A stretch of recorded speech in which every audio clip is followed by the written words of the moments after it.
Welcome to episode 2 of my Create This Book 3 series by me and Mariah Elizabeth. Today I'm going to be doing 3 more prompts in this book. Before I begin, be sure to like and subscribe, and let's create this book.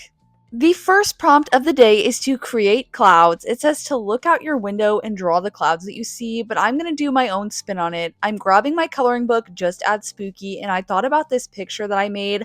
I've colored it in several times before, but I think we can really transform this into a cloud sky picture. So I had to do the scariest thing and tear it out of the coloring book. I was so scared that I was just going to rip it straight in half, so I really took my time to take it out carefully. And then once I had it out, I trimmed it down to size so it actually fit into the Create This book.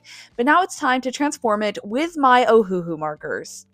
Basically, my goal here is to transform this drawing of this starry girl and make her into a cloudy girl instead. So I started off by using the color blue because when I think about clouds, I think about the blue sky and a cloudy day with those cottony clouds on top that kind of look like cookies on a baking sheet. So I wanted to incorporate a lot of blue to make sure it really read sky. So that's what I started with first, and then added in a whole bunch of shading. Something that I've been really working on is adding more contrast into my drawings, so making sure there are more lights and more darks and pushing those things further apart. Past making her skin blue, I really did not have a plan for this drawing. I knew I wanted to keep it really light and airy so that it looked like the sky, and I also thought it'd be fun to incorporate some sunset colors somehow, because when I think about clouds, I also think about how they change colors when the sun is setting, so I feel like that would be a really cool thing to add too. So I thought about making her hair look like the sunset.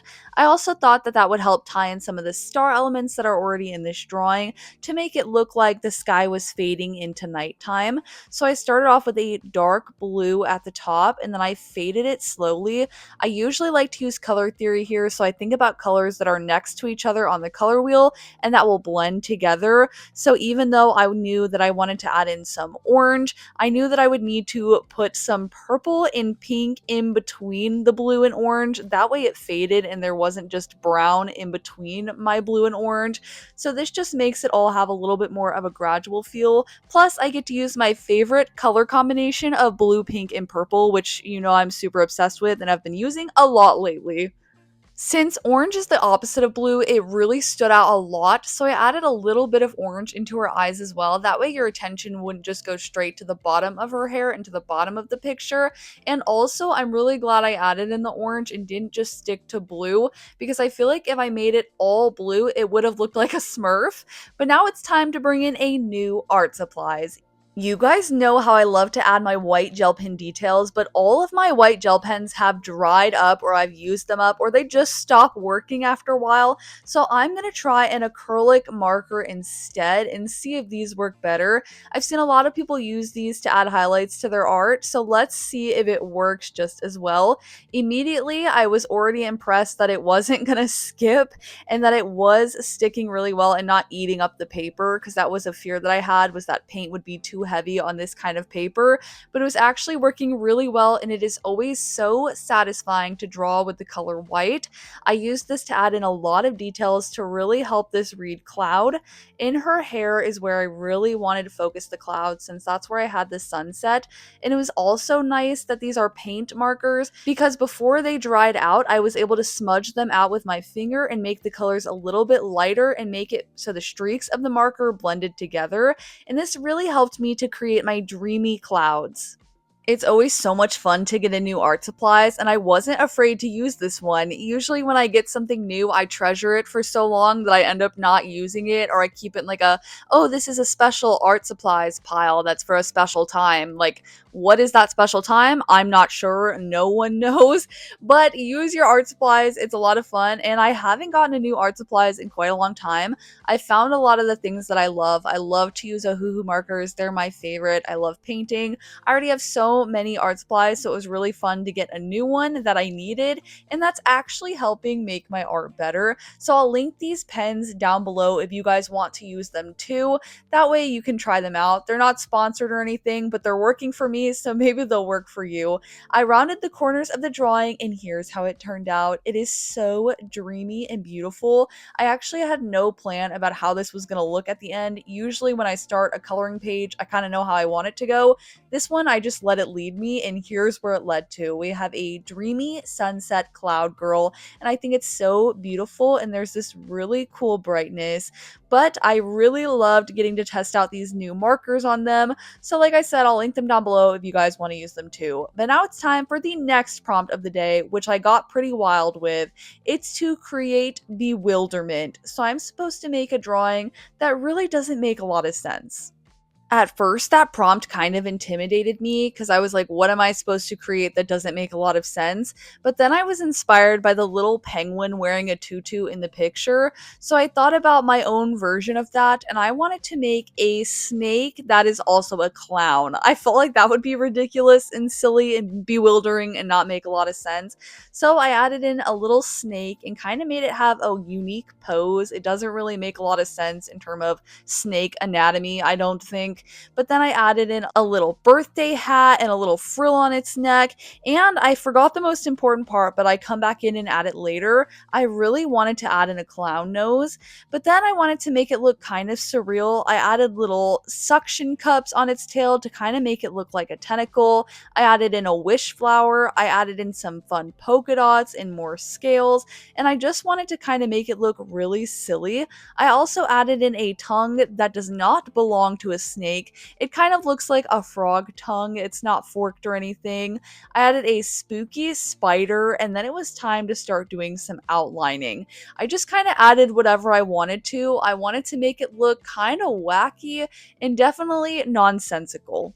This prompt was so freeing, and once I started just adding whatever I wanted, I actually really loved how it turned out. It was really kind of weird, and I actually really like that kind of stuff.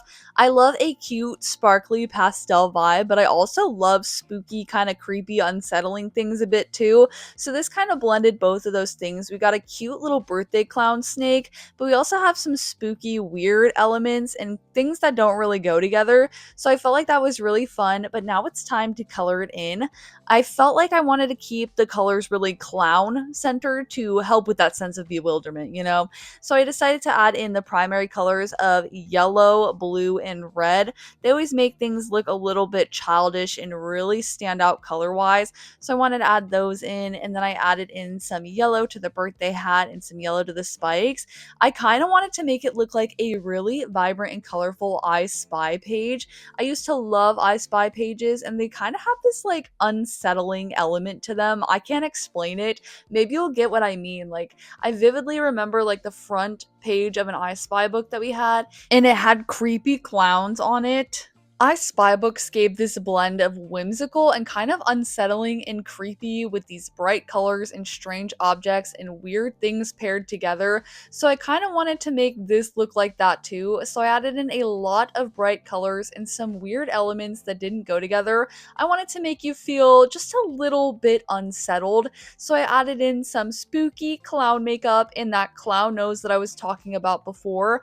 I actually really do not like clowns. I don't know, like, does anybody really like clowns other than for if they like spooky things? Like, if you like spooky things and you like clowns, you like them because they're scary, but they're still scary, and that's still the point. I don't like them because they're scary. Like, who doesn't think that a clown is scary? That's my real question.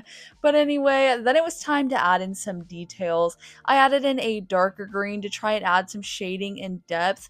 Then I wanted to add in some different line widths too and add in a couple more designs. I felt like I wanted to make it look a little more chaotic, so I added in some patterns and spirals and spider webs, and then I thickened the outside to make the snake clown stand out even more. And now it's time to bring back my new acrylic paint marker to add in my sparkly white highlights. And I really like to add in these elements for this one. I feel like it made it feel even more cartoonish and 3D in a weird way. So I really like to add that. And then just to make everything pop out a little bit more, I added some gray to the background. And then this one was also complete. It's definitely bewildering. I have no idea how this came out of my brain. It kind of scared me a little bit, I'm not gonna lie to you, but I actually think it turned out pretty cool, and whatever this art style is called, I like it. It's a little unsettling, it's a little strange. We've got our clown snake with a lot of weird elements in it, but I think it's pretty cool. And now it's time for the final prompt of the day, which is to create stained glass. I'm going back to my coloring book, Just Add Spooky, and I'm carefully tearing out another picture. And now I'm going in with a black marker and just adding in a whole bunch of lines to break up the drawing.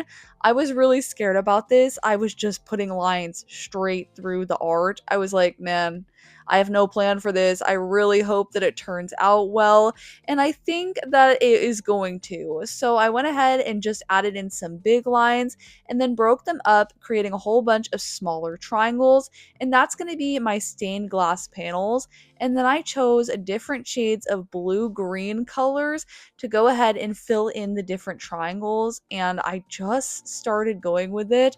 At first, I thought it was looking really messy. I didn't know if I could save this or if it could turn out the way I wanted it to in my head, but I was just sticking with the process, trying something new, and having fun. These prompts today were actually really fun and pushed me to try different things and do new things that I wouldn't normally do. And I created some art that I really loved, and I just really enjoyed the process with these ones. I kind of had ideas in my head for how I wanted things to go, but more than anything, I just went along with whatever I was doing and just followed the next step one step at a time, and had no idea how these things were going to turn out in the end. And it was really fun to do it that way. I decided to use shades of blue and green for this one since the drawing is of the Bride of Frankenstein. I just feel like those are her colors. And then I wanted to make sure that I didn't lose the original drawing. So what I did was I outlined the drawing with black, thicker marker lines wherever I wanted it to stand out. And then I brought in gray and I used that to change up some of the colors a little bit and to push sections further back away from the face. That way you could really make sure that the face stood out the most. And then I added in a shade of blue that was darker to put a shadow on the glass. Once I had all of the shadows in, it was once again time for the highlights. Highlights are what always add the most to a glass effect, so I went in crazy and added in so many highlights, which was also kind of nerve-wracking because I had to go over all of the lines that I'd made and cover up even more of the original drawing, which I still wanted you to be able to see. And I actually think it turned out so cool. I kind of feel like I invented a little technique here. Like, this stained glass technique was actually really fun, easy to do, and effective. Now it's time to put it into the book, and here's how it turned out. We have our Bride of Frankenstein stained glass. This was such a cool effect, and you can still read the original design of my coloring book. But let's take a look back at the first prompt of the day, which was to create clouds. I used a coloring page from my coloring book, Just Add Spooky, to create a cloud girl, and I gave her sunset hair and blue skin, and she turned out so beautiful and ethereal. The next prompt of the day was to create bewilderment, where I made a crazy, creepy clown snake and gave him a whole bunch of wacky elements to kind of make you go, what is going on here? And then the next prompt of the day was to create stained glass, and I took another coloring page from my coloring book, Just Add Spooky, added in lines in different shades of blue-green, and created a new stained glass coloring effect. This was so much fun to do. Comment down below which prompt from today turned out to be your favorite.